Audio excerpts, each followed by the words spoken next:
You're 1,800 miles away from home. Your spouse is in the hospital. Doctors are talking about surgery. Your RV is sitting in a campground. What do you do next? That actually happened to us. We're Dave and Karen from Walks on Wheels. We roll, we camp, and yeah, we play.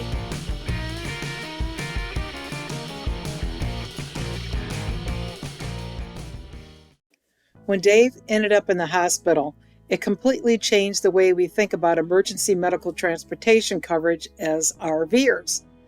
Today we're sharing that story, what we learned, and why we ultimately switched from SkyMed to MASA, M-A-S-A. Years ago, we headed out on one of our favorite RV adventures. We left Georgia and made our way towards Quartzsite, Arizona. Like many RVers, we weren't in a hurry.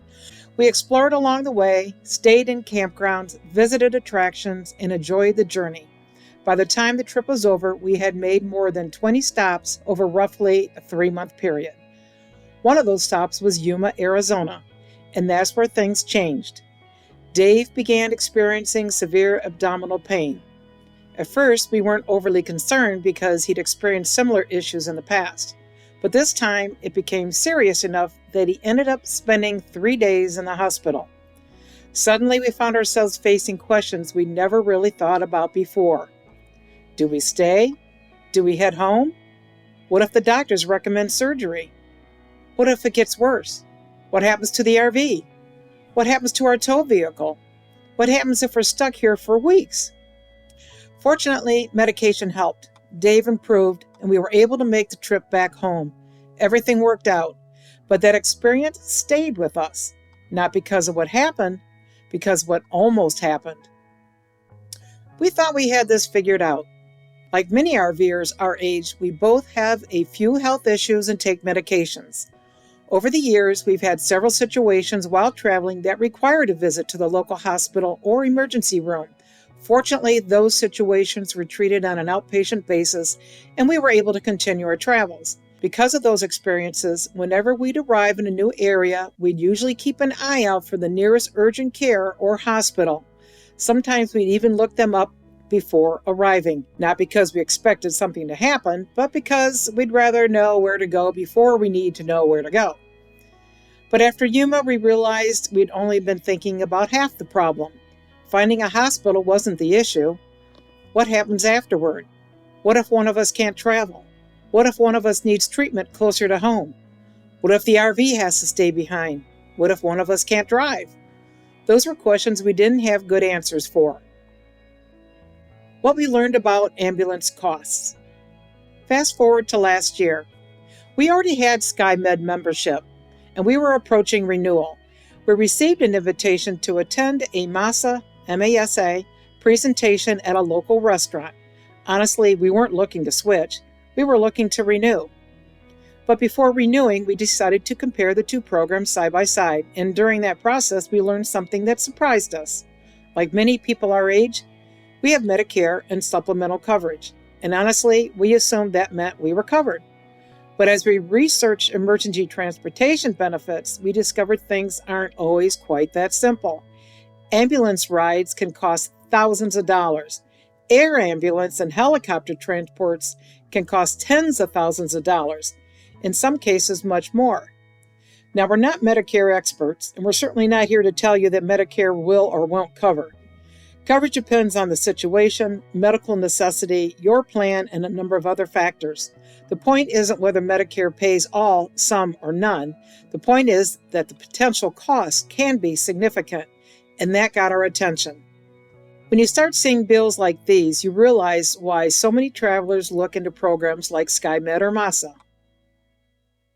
What we learned comparing SkyMed and MASA.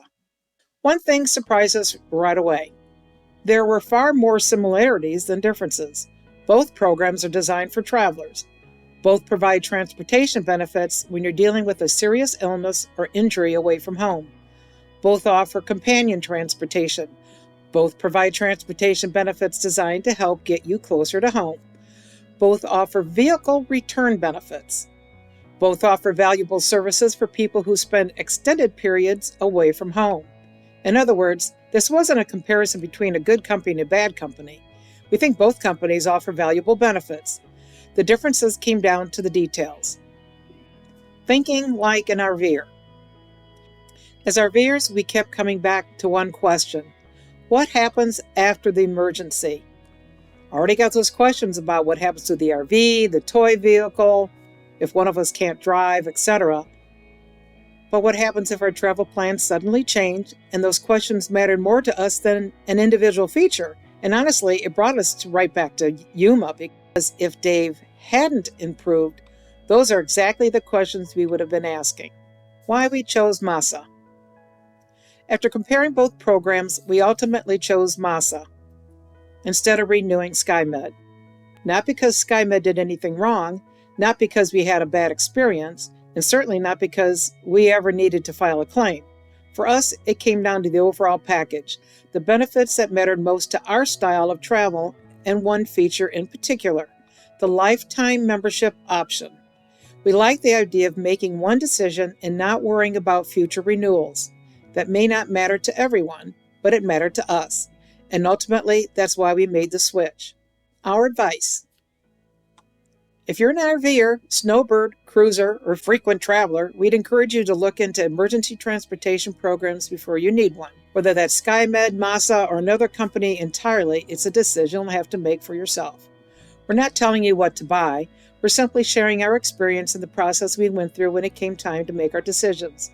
Because trust us, it's a lot easier to think about those things sitting around a campfire than it is sitting in a hospital room 1,800 miles from home. Looking back, Yuma reinforced why we had SkyMed in the first place. At the time, we already had emergency transportation coverage. We knew that if Dave's condition had worsened, we had options available to help get us home. Fortunately, the medication worked, Dave improved, and we were able to make the trip back to Georgia in the RV. But the experience made us think differently about travel emergencies. Not because we didn't have coverage, because for the first time we found ourselves seriously considering the kinds of decisions these programs are designed to help with. What if Dave couldn't travel? What if he needed treatment closer to home? Or maybe he wanted treatment closer to home? What would happen to the RV, the tow vehicles, any pets we may have, and everything else that comes with life on the road? Those weren't hypothetical questions anymore. They felt very real. And that's ultimately what led us to take a closer look at both SkyMed and MASA when renewal time came around. Full disclosure, we are now MASA members, and if you use the information below, we can receive a small referral fee and no additional cost to you.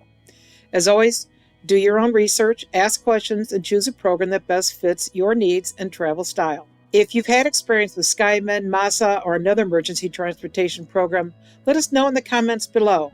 We love to hear your thoughts. Thanks for rolling with What's on Wheels. Want to help our channel grow? Hit that thumbs up, subscribe, and click that bell, or we'll come Jeep chasing ya. Hey, and leave us a comment. Even a quick hello makes our day. So roll, camp, play, and maybe fix something, and have a beer.